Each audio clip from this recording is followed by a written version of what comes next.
یعنی کائنات میں میں کی کیا کیفیت ہے اور کیا اہمیت ہے۔ میں ایک لفظ ہے، اس کے معنی بدلتے رہتے ہیں، اس کے معنی ہمیشہ بدلتے رہتے ہیں۔ اگر باپ سامنے ہو تو میں بیٹا ہے، اور بیٹا اگر سامنے ہو تو میں باپ ہے۔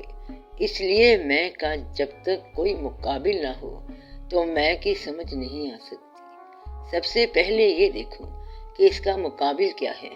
اگر مقابل میں خدا ہے تو میں بندہ ہے، آقا ہے تو میں غلام ہے، سامنے سفر ہے تو میں مسافر ہے۔ تو میں اس طرح بدل جاتا ہے بغیر کہے ہوئے، اس کے رنگ بدل جاتے ہیں، کیونکہ جو چیز سامنے آتی ہے اس کے مطابق میں بدل جاتا ہے۔ ہر چند کے میں وہی ہوتا ہے۔ تو میں کو سمجھنے کے لیے آپ اپنے بچپن کے فوٹو دیکھیں تو آپ کہیں گے کہ یہ میں ہوں، یہ بھی میں ہوں، اور وہ بھی میں ہوں۔ اب ایک میں اتنے میں ہیں تو یہ سمجھنا بڑا مشکل ہے کہ ایک میں کتنے میں ہوتے ہیں۔ اس لیے آپ یہ دیکھیں کہ اصل میں کیا ہے۔ اگر وہ میں ہوں تو یہ میں کون ہے؟ کیا جلتی ہوئی ریت پہ ہم ڈھونڈ رہے ہیں؟ صحرا میں تیرا نقش قدم ڈھونڈ رہے ہیں۔ یہ ہم ہیں تو وہ کون ہے؟ وہ ہم ہیں تو یہ کون ہے؟ کچھ اور ہی آئینے میں ہم ڈھونڈ رہے ہیں۔ تو اصل میں کون ہے؟ آئینے کے اندر والا میں یا باہر والا میں ہے؟ یعنی کہ میں اپنی نگاہ میں ہوں، یا جو تیری نگاہ میں ہے وہ میں ہوں۔ اس لیے میں کو پہچاننے کے لیے ایسی نگاہ کی تلاش کرو جس کا فرمایا ہوا آپ کے لیے سند ہو۔ وہ نگاہ فیصلہ کرتی ہے کہ میں کیا ہے۔ آپ اپنے ایمان کا فیصلہ نہیں کر سکتے، بلکہ وہ نگاہ والا کہتا ہے کہ آج تیرا ایمان مکمل ہو گیا۔ اس لیے میں کا فیصلہ وہی کرے گا جب بھی کرے گا۔ جو مقابل ہے اس کے مطابق میں کا رنگ بدلتا رہتا ہے۔ کسی نظر میں علامت ہوں خود پسندی کی، کسی نگاہ میں ایک ذرہ طراب ہوں میں ایک فرد ہوں، مجھ سے ہے ملتوں کا ظہور، حقیقتوں کو جنم دینے والا خواب ہوں میں۔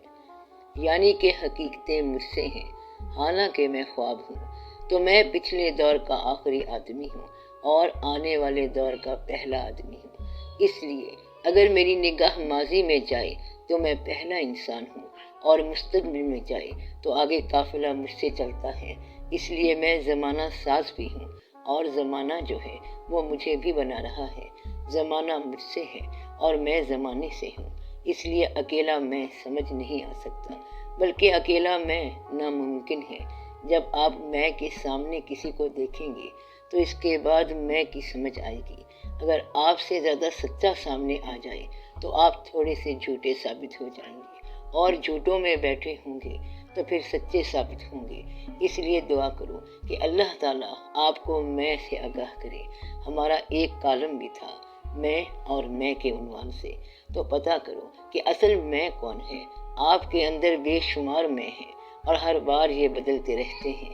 یہ جو آپ کا نام ہے، اس کے تحت آپ زندگی کا سفر کرتے رہتے ہیں، اور آخری وقت میں یہ نام چھن جاتا ہے، اور پھر اس کا نام میت بن جاتا ہے۔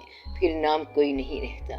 کہتے ہیں کہ اس میت کو دفن کرو، کوئی کہتا ہے کہ میت کیا ہوتی ہے، اس کا پورا نام لو، یعنی ڈاکٹر فاروقی، مگر وہ کہتے ہیں کہ یہ تو میت ہے، تو نام واپس لے لیا۔